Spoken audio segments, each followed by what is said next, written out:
اعوذ باللہ من الشیطان اللعین الرجیم بسم اللہ الرحمن الرحیم اعوذ باللہ من شرور انفسنا ومن سیئات اعمالنا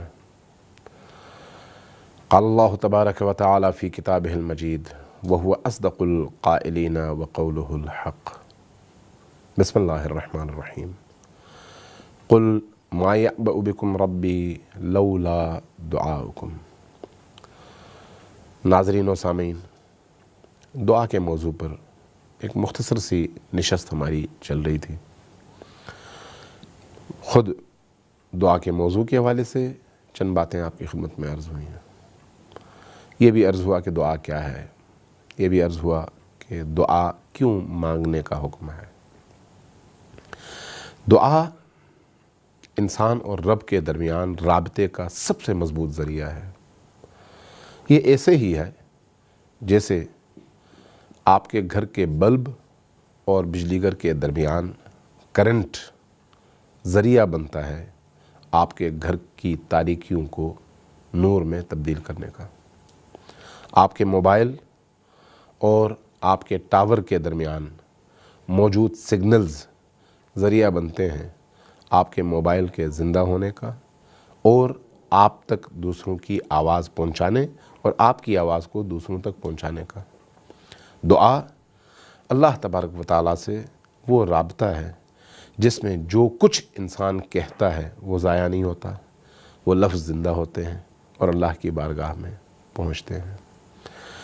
دعا پر اسلام نے بہت زیادہ زور دیا ہے، انبیاء نے بہت زیادہ زور دیا ہے، اولیاء نے بہت زیادہ زور دیا ہے، اس میں کسی طرح کا کوئی شبہ نہیں ہے۔ دعا ہر قوم میں موجود رہی ہے۔ دعا اصل میں نیچے والوں کی طرف سے اوپر والوں کی طرف دست طلب دراز کرنا ہے۔ عام انسانی زندگی میں بھی اوپر کے لوگوں سے نیچے کے لوگ ہمیشہ مانگا کرتے ہیں، لیکن اگر کسی کو یہ پتہ چل جائے کہ اوپر حقیقی معنوں میں کون ہے تو پھر وہ کبھی بھی کسی انسان سے نہیں مانگے گا بلکہ انسان کے خالق سے مانگے گا۔ اللہ چاہتا ہے کہ انسان مخلوقات کی قید سے آزاد ہو اور اللہ کی بندگی کے دائرے میں داخل ہو۔ جو شخص اللہ کی بندگی کے دائرے میں داخل ہو جاتا ہے اس کو پھر اللہ باقی تمام مخلوقات سے بے نیاز کر دیتا ہے۔ اس کے لیے اخلاص شرط ہے، اس کے لیے پاکیزگی شرط ہے۔ آپ دعائے کمین میں پڑھتے ہیں اللہم اغفر لی الذنوب التی تحتک العصم۔ بار الہ، میری زندگی میں وہ گناہ جو عصمت کے پردوں کو چاک کر دیتے ہیں اور انسان کو بے حیائی کی طرف لے جاتے ہیں، ان گناہوں کی بخشش فرما۔ کیوں؟ اللہم اغفر لی الذنوب التی تغیر النعم، وہ گناہ جو نعمتوں کو ذلتوں میں، عذاب میں، نقمت میں تبدیل کر دیتے ہیں، وہ بخش دے۔ دعا اس لیے بھی ضروری ہے کہ انسان کے گناہوں کے نتیجے میں جو زنگ، جو غبار، جو تاریکی، جو سیاہی انسان کی فکر پر، اس کی نگاہ پر، اس کے قلب پر، اس کے پورے وجود پر غالب آ جاتے ہیں، ان کو اگر کوئی چیز پاک اور صاف کر سکتی ہے تو وہ دعا ہے۔ اس لیے بھی دعا ضروری ہے۔ اس لیے امیر المومنین نے فرمایا، نشاندہی کی، اللہم اغفر لی الذنوب التی تحتک العصم، اللہم اغفر لی الذنوب التی تغیر النعم، اللہم اغفر لی الذنوب التی تحبس الدعاء۔ ہر وہ گناہ جو دعا کو اوپر کی طرف جانے سے روکتے ہیں وہ تمام گناہ بخش دے۔ کیوں؟ اس لیے کہ گناہ انسان اور اس کے رب کے درمیان سب سے بڑی رکاوٹ ہے اور ہماری دعاؤں کو اللہ تک پہنچنے سے روکتے ہیں۔ ضروری ہے کہ انسان اہل دعا بنے، لیکن اہل دعا ہونے کے لیے کچھ شرطیں ہیں۔ ان شرطوں میں سے ایک شرط یہ ہے کہ ہر وہ گناہ جو انسان کے اندر تاریکی پیدا کر دے اس سے انسان بچے۔ آپ نے اولیاء اللہ کے بارے میں، بزرگوں کے بارے میں، فقراء کے بارے میں، عرفاء کے بارے میں سنا ہوگا کہ وہ مستجاب الدعوہ ہوتے تھے، یعنی جب کبھی وہ دعا مانگتے تھے اللہ کی بارگاہ میں فوراً ان کی دعائیں قبول ہوتی تھیں۔ ایسے بڑے بزرگ ہیں۔ بعض بزرگ آپ کو اپنی جیب سے کوئی چیز نکال کے دے دیتے ہیں، آپ کھا لیتے ہیں، شفا یاب ہو جاتے ہیں۔ ایسے بھی بزرگ گزرے ہیں۔ کیوں؟ اس لیے کہ مستجاب الدعوہ ہیں۔ اس لیے کہ صاحب کرامت ہے. صاحب کرامت کب انسان بنتا ہے؟ جب اندر کی دنیا کو پاکیزہ کر لے. اس لیے امیر المومنین نے فرمایا نا کہ اللہم اغفر لی الذنوب التی تحبس الدعاء، ہر وہ گناہ جو میرے دعا کو اللہ کی بارگاہ میں پہنچنے سے روکتا ہو، ہر اس گناہ کی بخشش چاہیے. اس کا مطلب یہ ہے کہ دعا کی اجابت کے لیے انسان کو پاکیزہ ہونا چاہیے اور ان گناہوں سے اجتناب کرنا چاہیے جو گناہ اس کے دعاؤں کی راہ میں رکاوٹ بنتے ہیں. انسان کی عملی زندگی میں اگر دعا نہ ہو تو انسان کا دل اس تاریک کمرے کی مانند ہے جس میں لائٹ نہ ہو، جس میں روشنی نہ ہو. ایک تاریک کمرے میں اگر آپ کے پاس کوئی لائٹ نہ ہو تو آپ کو کچھ سجائی نہیں دیتا، ایک اندھے کی طرح سے ہے. دعا اس تاریک کمرے کے اندر روشنی کی کرن ہے. دعا اس تاریک کمرے کے اندر ظلمتوں کو چیرنے والی وہ کیفیت ہے جس کے نتیجے میں آپ کی آنکھیں کھلتی ہیں. دعا خود بہت زیادہ لذت بخش عبادت ہے. آپ دیکھیے نماز بھی دعا ہے، نماز بھی دعا ہے. آپ اللہ اکبر سے لے کر السلام علیکم ورحمۃ اللہ وبرکاتہ تک تمام اعمال کا جائزہ لیں، حقیقتاً دعا ہے. یعنی اللہ چاہتا ہے کہ انسان ان اعمال کے ذریعے سے، ان دعاؤں کے ذریعے سے اپنے رب سے جڑا رہے، اپنے رب سے جڑا رہے. اس کے لیے دعا کو اللہ تبارک و تعالیٰ نے ایک ہتھیار کے طور پر انسان کے سامنے رکھا ہے. ہم جس مکتب کے ماننے والے ہیں، جس کو مکتب اہل البیت کہتے ہیں، اس مکتب کی سب سے بڑی خوبی یہ ہے کہ یہ مکتب چونکہ اہل البیت کے واسطے سے اللہ سے جڑا ہوا مکتب ہے، اہل البیت کے واسطے سے اللہ کے فیض کے مجموعے کا مکتب ہے یہ، اس لیے اس مکتب میں روح کی تطہیر کے لیے، فکر کی تطہیر کے لیے، نگاہوں کی تطہیر کے لیے، کانوں کی تطہیر کے لیے جو خزانے دعاؤں کی صورت میں اہل البیت نے ہم تک پہنچائے ہیں، وہ کسی دنیا کے مکتب میں اس طرح کے خزانے موجود نہیں ہیں. آپ جتنا غور کریں گے محسوس کریں گے کہ مکتب اہل البیت اس حوالے سے ایک بحر بے کراں ہے. آپ دنیا کے کسی بھی دین کو دیکھ لیجئے، دنیا کے کسی بھی مکتب کو دیکھ لیجئے، کسی مکتب اور کسی دین میں یہ جو دعاؤں کا خزینہ اہل البیت کے ہاں ملتا ہے کہیں نہیں ملتا.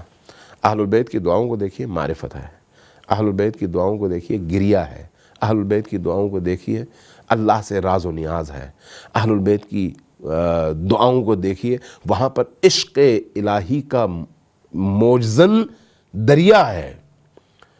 آپ رمضان المبارک کی دعاؤں کو دیکھیے، شعبان المعظم کی دعاؤں کو دیکھیے، شب جمعہ کی دعاؤں کو دیکھیے، رجب المرجب کی دعاؤں کو دیکھیے، حتیٰ سال کے تمام ایام اور تمام ہفتوں اور تمام مہینوں میں جو منقول اہل البیت سے ہم تک پہنچی ہوئی دعائیں ہیں، ان دعاؤں کے مفاہیم پر غور کیجئے. آپ کو توحید انہی دعاؤں میں ملے گی، آپ کو امامت انہی دعاؤں میں ملے گی، آپ کو معرفت انہی دعاؤں میں ملے گی، آپ کو انسانی قیود سے آزادی انہی دعاؤں میں ملے گی، آپ کو روح کی بالیدگی انہی دعاؤں میں ملے گی، آپ کو لذت عبادت انہی دعاؤں میں ملے گی.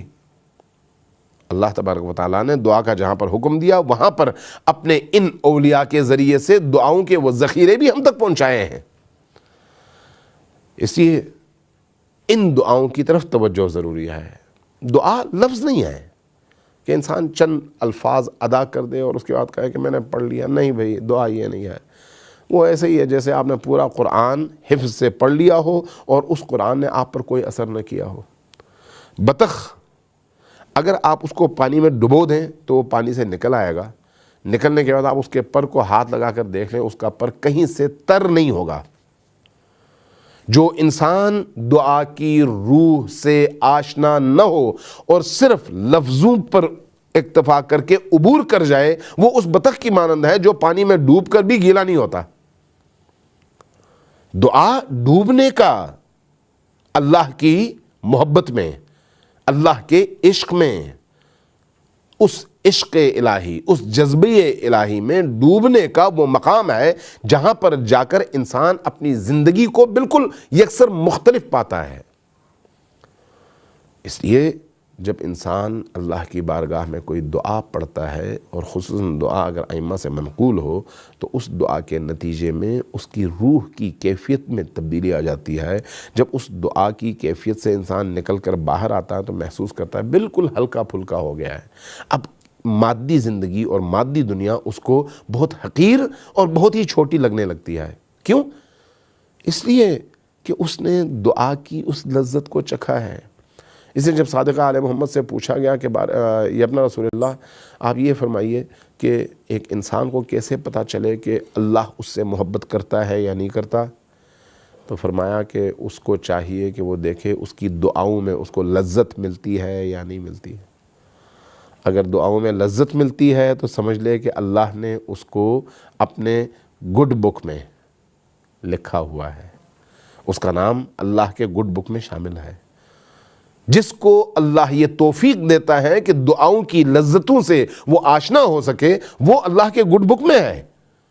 اور جو اللہ کے گڈ بک میں ہے وہ آگے بڑھتا چلا جاتا ہے. جیسے جیسے انسان ڈوبتا ہے ویسے ویسے اس کو تیراکی آتی ہے، ویسے ویسے وہ ان لہروں کو پاٹتے ہوئے اس کنارے لگتا ہے، اور جو اس کنارے لگ جائے وہ کامران ترین اور کامیاب ترین انسان ہے. دعا اس حوالے سے انسان کی مادی ضرورتوں کے پورا کرنے کا ذریعہ بھی ہے، انسان کی روح کی ضرورتوں کو پورا کرنے کا ذریعہ بھی ہے، انسان کی مینٹل سیٹسفیکشن کا ذریعہ بھی ہے، فکری اطمینان، قلبی اطمینان. یہ جو روح کا اضطراب ہے، اس اضطراب کو اگر کوئی چیز دور کر سکتی ہے تو وہ صرف اور صرف دعا ہے. اس لیے قرآن نے یہ کہا کہ الا بذکر اللہ تطمئن القلوب. لوگو یاد رکھو کہ اگر تمہیں قلب کا اطمینان چاہیے نا تو اس کا رستہ صرف اور صرف ایک ہے، اور وہ ہے دعا. آپ دیکھیے، اس لیے دعا عیسائیوں میں بھی رائج ہے، اس لیے دعا ہندوؤں میں بھی رائج ہے، اس لیے دعا سکھوں میں بھی رائج ہے، اس لیے دعا بدھسٹ میں بھی رائج ہے، اس لیے دعا یہودیوں میں بھی رائج ہے. ہر جگہ دعا ہے، اس لیے کہ دعا انسان کی فطری ضرورت ہے. لیکن چونکہ دین یعنی اسلام کامل ترین مکتب ہے اور اہل البیت کا مکتب اس کامل ترین مکتب کا مظہر ہے، اس لیے کامل ترین دعائیں اس مکتب میں آپ کو ملتی ہیں. آپ دعائے ابو حمزہ صومالی دیکھیے، آپ دعائے افتتاح دیکھیے، آپ مناجات شعبانیہ دیکھیے، آپ ان مناجاتوں کو دیکھیے جو ائمہ اطہار کے ذریعے سے ہم تک پہنچی ہیں. ان مناجاتوں کو دیکھنے کے بعد، پڑھنے کے بعد اور اس کے مختلف فراز اور مختلف جملوں پر غور کرنے کے بعد انسان محسوس کرتا ہے کہ اگر کائنات میں کوئی عاشق اپنے دل کی کیفیت کو بہترین انداز میں بیان کر سکتا ہے تو وہ اس سے بہتر نہیں ہو سکتا جو امام حسین نے بیان کیا، جو امیر المؤمنین نے بیان کیا، جو امام سجاد علیہ السلام نے بیان کیا، جو امام صادق علیہ السلام نے بیان کیا، جو رسول کریم نے بیان کیا، جو حضرت زہرا سلام اللہ علیہا نے بیان کیا. یعنی ان پاکیزہ ترین ہستیوں کی زبان سے اللہ تبارک و تعالیٰ نے وہ کلمات کہلوائے جو حقیقت میں انسان کی زندگی کا سرمایہ ہے. دعا کیا ہے؟ امام خمینی نے بہت خوبصورت جملہ ارشاد فرمایا تھا. فرمایا کہ قرآن نازل ہے اللہ کی طرف سے قلب مبارک نبی پر، اور جب قلب مبارک نبی پر قرآن نازل ہوتا ہے اور یہی قرآن قلب نبی سے، قلب علی سے، قلب حسن و حسین سے، قلب فاطمہ سے، قلب اہل البیت سے ٹکرا کر اوپر کی طرف جاتا ہے، چونکہ ان کے قلوب آئینہ ہے. جب اس آئینے میں اوپر سے آئی ہوئی روشنی پڑتی ہے، کرن پڑتی ہے، سورج کی روشنی اس آئینے سے ٹکراتی ہے اور ٹکرانے کے بعد واپس جاتی ہے، تو اس واپسی کے سفر کو، صعود کو دعا کہا گیا ہے. اللہ تبارک و تعالیٰ سے دعا ہے کہ ہمارے قلوب کو اسی طرح سے تطہیر کی توفیق عطا فرمائے. ہم اپنے قلوب کی تطہیر کے ذریعے سے، پاکیزگی کے ذریعے سے اس مقام تک پہنچیں کہ ان دعاؤں کا حق ہم ادا کر سکیں اور اپنے باطن کی پاکیزگی، باطن کی نورانیت کا سامان فراہم کر سکیں. والسلام علیکم ورحمۃ اللہ وبرکاتہ.